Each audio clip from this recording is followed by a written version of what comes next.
Who is going to turn away privilege because of a situation that you didn't create but you're benefiting from? Okay?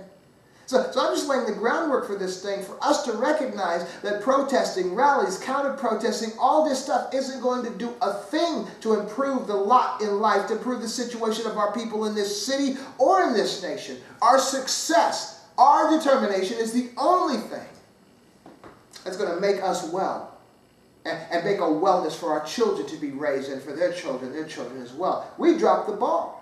Now, I don't even really necessarily want to say we dropped the ball. There are times that certain signs and signals come up to show us that there has to be a different way. That not that the way, the previous way was wrong, but the previous way was necessary to get to a point, but now it's necessary to make a change. Like you have a rocket ship, you know, that's shooting straight up into the sky. One of those old-fashioned rocket ships. And as they get to a certain place outside of the atmosphere, that booster rocket, that main part falls away. Now that main part was absolutely necessary for that rocket to get up through past the atmosphere. But if that booster part, if that part of the rocket, which was instrumental in it leaving this atmosphere, were to hang on for a longer period of time than it's worth, then it would begin to drag the rocket ship down, okay? So I'm not taking anything away from the civil rights movement. Okay, and this is where I want my brothers with the Black Panther Party in Dayton and abroad to understand there was a time for those particular organizations. And we're looking back to history. Well, I want to get the berets. I want to get the black jackets. I was wearing that stuff in the 8th grade, as a matter of fact, because of the influence of the Black Panther Party. But that time is gone. And so the Black Panther Party was out, you know, looking sharp, you know, and protesting and standing guard. We can't be there unless you as a Black Panther Party member can be like Huey P. Newton, Eldridge Cleaver, Juan Karenga, and go down when a police officer is harassing a black man and you go down there with your gun and stand there 15 feet away from him staring at him. If you don't have the cojones to do that, then you are not the Black Panther Party. And in all honesty, you better not try to do that, because you're going to get killed by the police. So unless you're going to be the Black Panther Party of old, which you're taking your cues and your looks, you can look like them, but you sure ain't them, because they're willing to lay down their lives for a particular point. You're not. Okay, you like the look, but you don't have the commitment that the real Black Panther Party for self-defense in Oakland, California, and abroad had back in the day. And why? I don't even blame you. But you need to understand that whatever you're doing might satisfy you and thrill you and make you feel like you accomplished anything. But what have you accomplished for black people playing that role? Nothing. Because this is not that time. This is the time for something, but it's not that time. So I understand the heart and the desire of an individual to want to do something. But to do nothing is wrong and counterproductive, and to do the wrong thing is as well counterproductive. And sometimes doing the wrong thing can be worse than not doing anything at all. Okay? So our issues today is that and even with that issue, we're looking back. We're looking at situations through the eyes of someone who we are not. And of a people who we are not. There was a time, even if we go back into our history, you know, from the slavery, through the emancipation, through the Jim Crow, through the need for, and then the civil rights movement. Black people were in less of a place of opportunity than we are today. Well, what we have to learn today is how to take advantage of the opportunities that we have around us. And then with that, gain a strength. And then make the points. The point will be made in that strength. I think Obama gave us a very good picture of that. Now, I know as black folks, we have a lot of issues with Obama. Many folks do. I don't. You know, of how he really didn't do anything for black people. Really? He sort of painted you a picture of your potential. That's what he did for black people. Of all the, so many criticisms. Oh, he's for the Rothschilds, the Illuminati, you know, all this stuff. White folks said he was the Antichrist, and, you know, all this stuff laid on Obama. But what Obama demonstrated with us is that there is a possibility. That if you make certain moves, certain choices, you can call your own shots. Now look, when Obama became president, Mitch McConnell, I'm going to make him a one-term president, right? And everybody was against him. That's how the Tea Party grew. Obama planted that because they hated him so much. Joe the plumber, remember all those guys?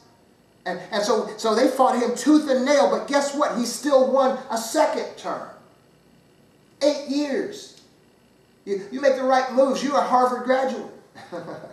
You're a Harvard law professor. You're a Harvard attorney, President of the United States. You've got connections. You've got networks. What I'm suggesting today is there a strength in education and a strength in networking. And that's what black folks need to see today. Now all the stuff that Martin Luther King, the Stokely Carmichael, the Malcolm X, the Black Panther Party, and all those guys way back then, that was necessary for that particular place. Because black people were not in a place where they could take advantage of opportunities like we can today. They were not in a place where they can network and recognize, as even today, companies and corporations see money more than they see race. If you think you can make them some money, they don't see your race. Okay? That's why if a white person says the N-word and it costs the corporation that they work for revenue or potential revenue, they're going to get fired. Because companies don't see race like that. Now, the owners of the companies might be racist or prejudiced. Who cares? But as Mitt Romney so famously declared, was a corporation is a person too. And that corporation doesn't see race.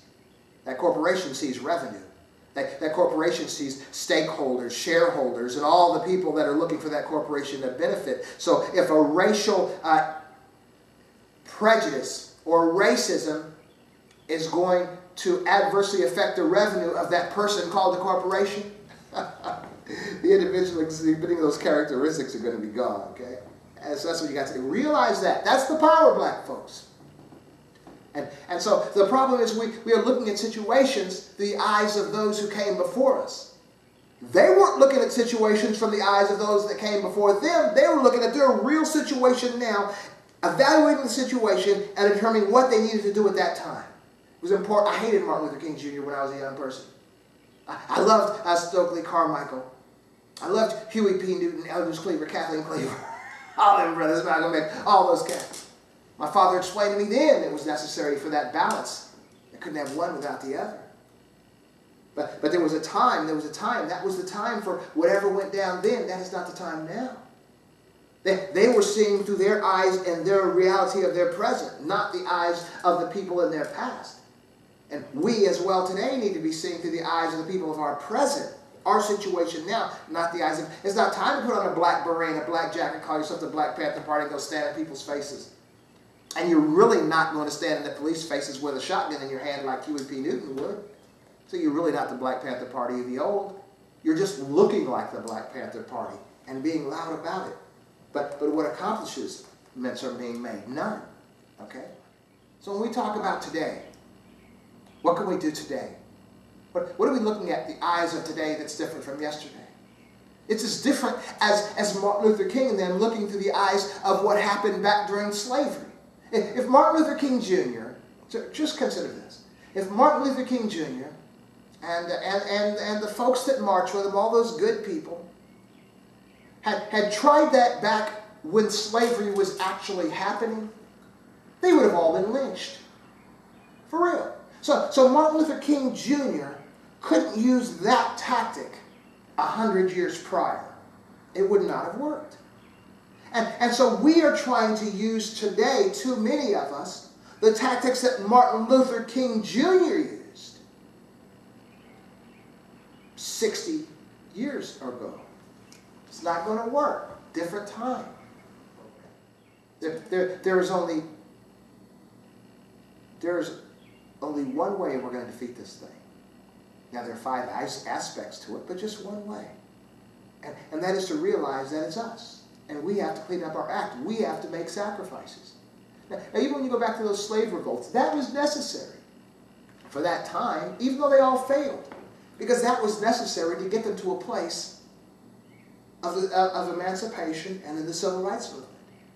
And even you might say, well, that was a failure because I've heard all these, they should have never desegregated because there were a lot of black businesses that were doing better and blah, blah, blah. But most black folks weren't doing better. So the few people that were doing better prior to desegregation, it pales compared to the amount of people that were not doing better. So that's like, but it was necessary. The civil rights movement and integration was necessary for that time. But like anything that's being created, this time for the next step. And that next step is as much a sacrifice as the civil rights movement was for those folks who participated, which is as much sacrifice as the folks that participated who were trying to escape from slavery. It's a sacrifice, it's just a different kind. Now, there's a sacrifice that I'm even going to ask you today to even sacrifice your life. It's sacrifice some of your pleasures. Sacrifice what you think you have to do every Friday night. Sacrifice the buzz that you think you're going to be getting on payday. And all this just chilling and watching TV and not doing anything positive or necessary to be an example before your kids. This is where our sacrifice comes in today. We need to stop smoking weed. And the moment I say that, 3/4 of our people are like, yeah, right. And stop drinking alcohol. Yeah, right. That's when it starts to zone out. But let me explain for you zone out. If we're at war, just a different kind of war. If another country came into Dayton, or this state, or even this, invaded us. I have a daughter, I have sons. Some of you have daughters, sons, nephews, nieces, and they were threatened at the point of a gun, threatened by violence from an invader. Would you say, well, let me go smoke a joint first? Or, yeah, I'll take care of this invader, but let me just go, it's Friday night, let's go to the club first. Would you do that? Of course you wouldn't. You take care of your business. You're not even going to think about weed. You're not even going to think about alcohol. All you're going to think about is protecting what's yours from an obvious enemy that's threatening your life and the life of your family. Well, guess what? That's what we have going on. It's just not that physical and real as you see this enemy parachuting into your hometown. But we're at war right now. Your life is being threatened. Your livelihood is being threatened. Your children are being threatened. And we have to fight back. But we can't fight back if we're smoking weed. We can't fight back if we're drinking alcohol. We can't fight back if we're unhealthy, we're out of shape. We can't fight back if we're uneducated. That's how we fight back. It's through education. It's through success. It's through wellness. We can't fight back if we're not armed. Now that's the physical side of this. Not armed so we can be in pitched battle and pitched combat, but I guarantee you most of the people that are talking about, I gotta stand my ground, the Second Amendment, all this, they just chicken. And they know most black folks aren't walking around carrying guns. And you know how you deal with a coward? You show them that they ain't no stronger than you. They don't have anything more than what you have. I promise you, the only reason these bullies are bullies is because they believe they have a gun and you don't. Get yourself armed, black people, and quit committing crimes. Because a lot of these folks work for the police force as well, so the moment you commit a crime, you have offered yourself up to be abused any way they want to abuse you. Not all the police. I know a lot of good police officers. But I'm saying police officers just like the military. You have good, you have bad. And if you have a lot of bad, don't put yourself in a position of vulnerability with your hands, tied behind your back or handcuffed behind your back or in a police car committing crimes. You've just given them carte blanche to abuse you in whatever way they want to. So what I'm suggesting today is we are at war. But if you don't have the ability to sacrifice your pleasure of weed, your pleasure of alcohol, your pleasure of ill health by just eating unhealthy, your pleasure of staying unfit by not exercising, your pleasure of staying uneducated by not furthering your education, your pleasure of being unarmed and breaking the law and vulnerable, you don't deserve anything more than what you got. From a historical perspective, nothing really of value ever just shows up. I want to run and say, please quit treating me bad. Please, my life matters. Please quit hitting me. Do you think, when in history has that ever worked? We have to grow up as black folks in this nation. We have to stop thinking that we need a handout. We have to stop getting that buzz in any kind of way. We are at war. We have to stop eating all the wrong kinds of foods and killing ourselves, because you can't fight if you're unhealthy. You can't even think right if you're unhealthy. You don't have time to consider what needs to be done when you're trying to stay alive. And if you're all unhealthy, you're going the wrong direction. We need to exercise, get our bodies back in shape, be examples to our children so that we not only live longer and healthy, they live longer as well. We need to get educated. We can't satisfy for wherever we're at. We need to get educated, because education is the key that's going to open that door. Education and becoming an expert, expertise and skill, that's what's going to open the door. Because corporations are looking for folks that are skilled, that have expertise. As a matter of fact, corporations are out there waiting to be created by people who have education, skills, and expertise. Those are the keys that open the doors.